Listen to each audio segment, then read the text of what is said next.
और जोर से बोलो। सुनो, बोलना बड़ी बात नहीं, बोलना बड़ी बात नहीं, कब बोलना, क्या बोलना, ये समझ आ जाना बड़ी बात है। बोलना तो 3 साल में बच्चा सीख जाता है, हाँ जी या ना जी? बोलना तो 3 साल में सीख जाते हो, पर क्या बोलना है ये पूरी जिंदगी में सीख पाते। इसीलिए बहुत गंभीरता पूर्वक जीवन तुम्हें मिला है, मनुष्य तन मिला है, तो मनुष्य तन, तुम लोग भाग्यशाली हो, मनुष्य का तन मिला है और भारत जैसा वतन मिला है और सनातन धर्म मिला है, तो बड़े भाग्यशाली हो।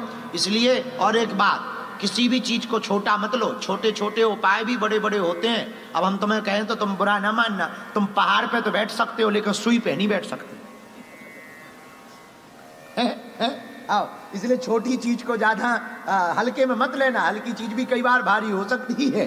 आओ, अब तुम पहाड़ पे बैठ जाओगे लेकिन सुई पे नहीं बैठ पाओगे, नानी याद आ जाएगी। हाँ, तो किसी भी छोटी चीज को इग्नोर नहीं करना चाहिए। तो हमने जो छोटे छोटे तुम्हें उदाहरण बताए, तुम कहो अरे ये तो हमें पता ही था, पता तो था पर चल नहीं रहे थे, पता तो सब है तुम्हें, कौन सी अच्छी बात है। हमने प्रारंभ में एक उपाय बताया है कि अंधेरे कमरे में इतना उपाय करो, पर देखो तुम मजा, अरे ये तो हमें पता था। अरे पता बड़ी बात थोड़ी है, करो ये बड़ी बात है। कर छोटे छोटे उपाय भी बड़े बड़े होते हैं, इसलिए जिंदगी को मुस्कुराते हुए निकालना। हनुमान जी महाराज जैसा कोई दूसरा देवता नहीं है।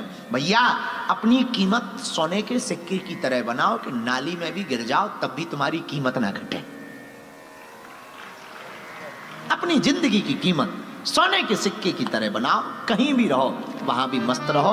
आज की चर्चा को हमें विराम करना चाहिए क्योंकि दरबार लगाना है, तो बहुत देर हो गई है। शायद हनुमान जी के बारे में हम थोड़ा मोड़ा आपको बता पाए, बहुत कम बता पाए, बहुत ज्यादा नहीं बता पाए। आपको फिर मौका मिलेगा। अब 1-1.5 साल तो हम आ नहीं पाएंगे क्योंकि हमारी व्यस्तता भारत में बहुत रहेगी। हम बहुत जल्दी लेकर आने की कोशिश करेंगे और अगली बार जब आएंगे तो राम कथा सुनाएंगे। अभी हनुमान कथा सुनाई है, राम कथा रह गई है, हम राम कथा सुनाएंगे। और आज तो कथा में बहुत व्यापक रूप में आप सब पहुंचे हो। अंत में हम जाते जाते प्रार्थना कर रहे हैं, ऐसे कहना नहीं चाहिए पर हम एक बात कह भी देते हैं, वो भी कोई बुरा नहीं है, अपने लिए नहीं है, सबके लिए है। जहां हम रहते हैं वो मध्य प्रदेश का एक छोटा सा गांव है, लगभग 20 जिले हैं। जिस क्षेत्र में हम रहते हैं उसका नाम बुंदेलखंड। बड़ी स्थिति वहां की ठीक नहीं है, पलायनवादी लोग ज्यादा रहते हैं। बेचारे जम्मू कश्मीर, जम्मू, दिल्ली, मुंबई जाकर के वहां लेबर का काम करके जीवन जीते हैं। जिस क्षेत्र में हम रहते हैं, हमारे क्षेत्र में कैंसर की मार बड़ी ज्यादा है।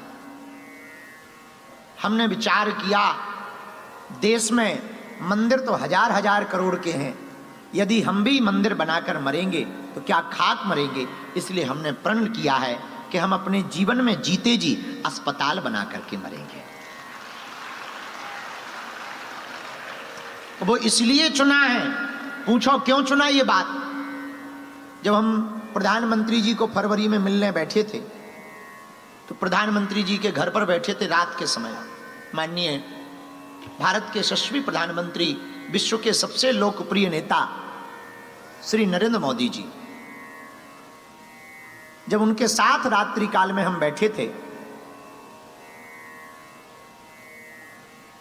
तब प्रधानमंत्री जी हमसे पूछने लगे कि आपने मंदिर ही क्यों चुना, अस्पताल ही क्यों चुना, अस्पताल बनाने का प्रण क्यों लिया।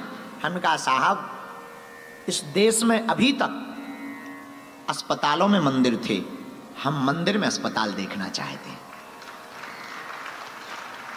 और दूसरा कारण, प्रार्थना के 2 ही केंद्र हैं, एक तो मंदिर, दूसरा अस्पताल।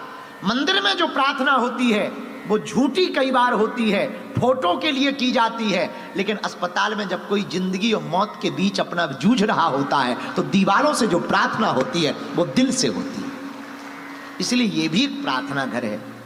तो वो बड़े हंसने लगे। फिर उन्होंने पूछा कि शास्त्री जी बनाओगे कैसे। हमने कहा जैसे आपने राम मंदिर बनाया वैसे ही बना दें। हाँ, तो वो और हंसे। कैसे? हमने कहा जैसे आप तो प्रधानमंत्री हो, किसी को इशारा कर देते 10 राम मंदिर बन जाते, पर आपने पूरे देश भर से थोड़ा थोड़ा सहयोग पूरे विश्व से लेकर के राम मंदिर बनवाया। उसी प्रकार हम अगर आपसे कहें तो आप ही हमारा अस्पताल बना दोगे। 2-4 हमसे भी बड़े बड़े चेला जुड़े हैं, हम उनको कह देंगे वो अस्पताल बना देंगे, लेकिन हम किसी एक के द्वारा अस्पताल नहीं बनवाएंगे, सबकी एक एक ईंट लगवाएंगे ताकि सबका तपोबल लगे और वो अस्पताल बने। और जब तुम भारत जाओ तो तुम भी गर्व से कहो कि इस अस्पताल में हमारी भी एक ईंट लगी हुई है।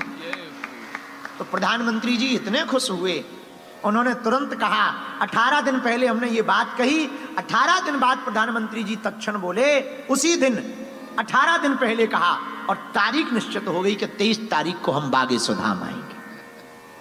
और आजाद भारत के इतिहास में पहली बार ऐसा हुआ, किसी एक पीठ पर 72 घंटे के अंदर प्रधानमंत्री और राष्ट्रपति जी दोनों पहुंचे हो,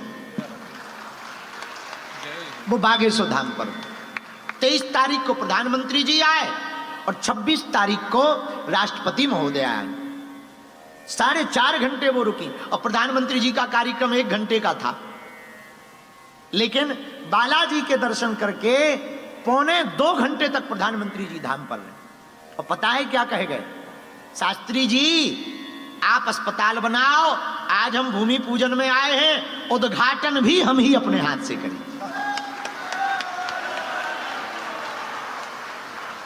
तो हमको बहुत प्रसन्नता हुई। इसीलिए अभी हम एक ही लक्ष्य में लगे हैं, हम जीते जी उस क्षेत्र के लोगों के लिए, बागेश्वर धाम के श्रद्धालुओं के लिए एक भव्य दिव्य हॉस्पिटल का निर्माण संपन्न हो जाए। आप लोग यहीं बैठे बैठे हमें आशीर्वाद दो ताकि ये काम सफल हो जाए। और हमें भरोसा है आशीर्वाद में बहुत ताकत है, भगवान कृपा करेंगे ये काम सफल होगा तो देश में एक नई क्रांति होगी। जो अब तक मंदिरों पर उंगली उठाते थे कि मंदिरों से किसको फायदा है, भैया देख लो मंदिरों से सबको फायदा है। कोई भी आए, किसी भी जाति का हो गए, हम तो कहते हैं दूसरे मजहब वाले भी, बस इतना है कि हमारे यहां हनुमान जी का मंदिर रहेगा तो वहां पर प्रणाम करना अनिवार्य रहेगा, दवाई हम फ्री देंगे कैंसर की। तो कोई मजहब का बंधन नहीं, कोई बंधन नहीं, पर प्रोटोकॉल तो प्रोटोकॉल है। डॉक्टर सुई तभी लगाएगा जब उसे नस पता लगे।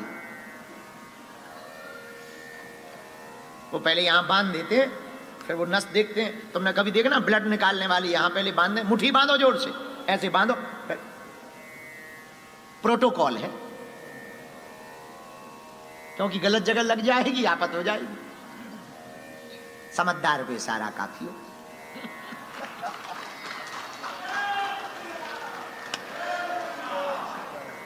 तो आप लोग हमें आशीर्वाद दो कि वो हमारा कार्य सफल हो जावे। और 15 फरवरी को पुनः 6वीं साल मातृ पितृहीन बेटियों का विवाह है। आपको हमारा निमंत्रण है, इस बहाने आ सको तो बहुत अच्छा रहेगा। आप आ जाना और आप लोगों के स्नेह ममत्व से, भगवान की कृपा से इस साल हम 1500 बेटियों के धर्म पिता बन जाएंगे।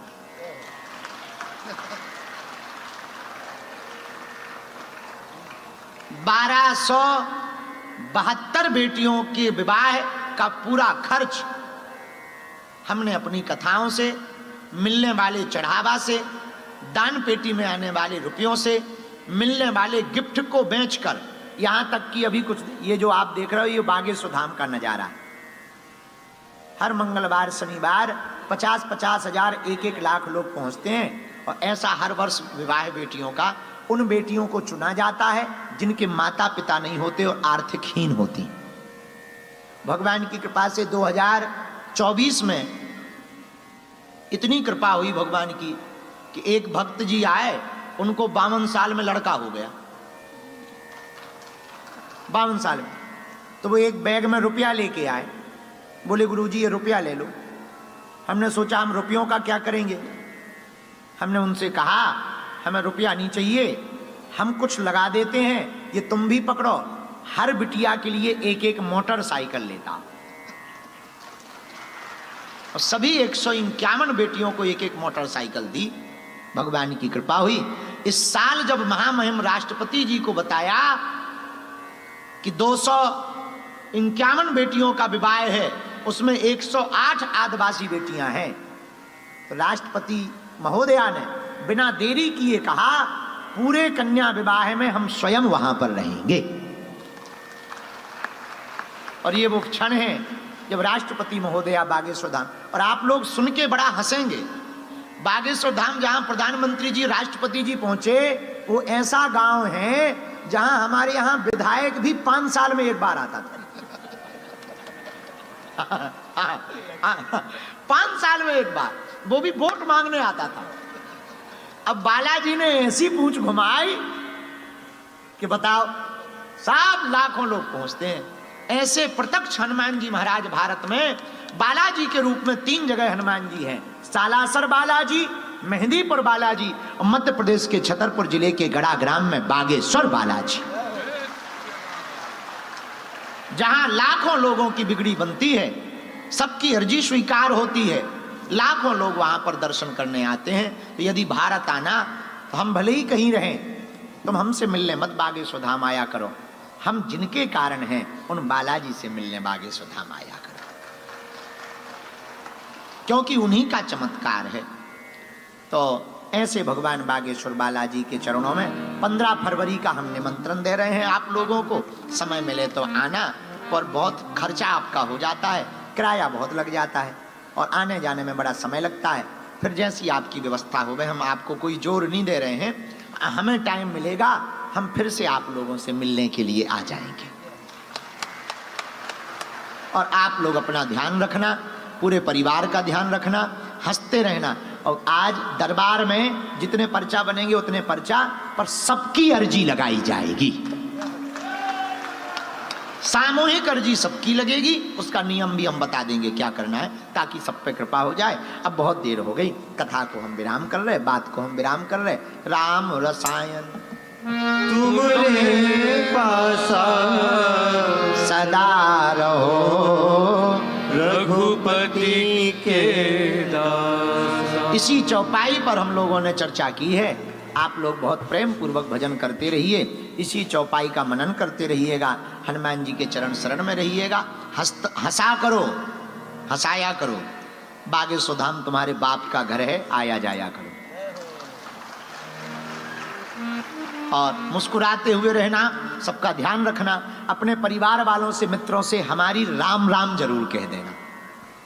हम सुबह जाएंगे भी, आप लोग हंसते हुए रहना।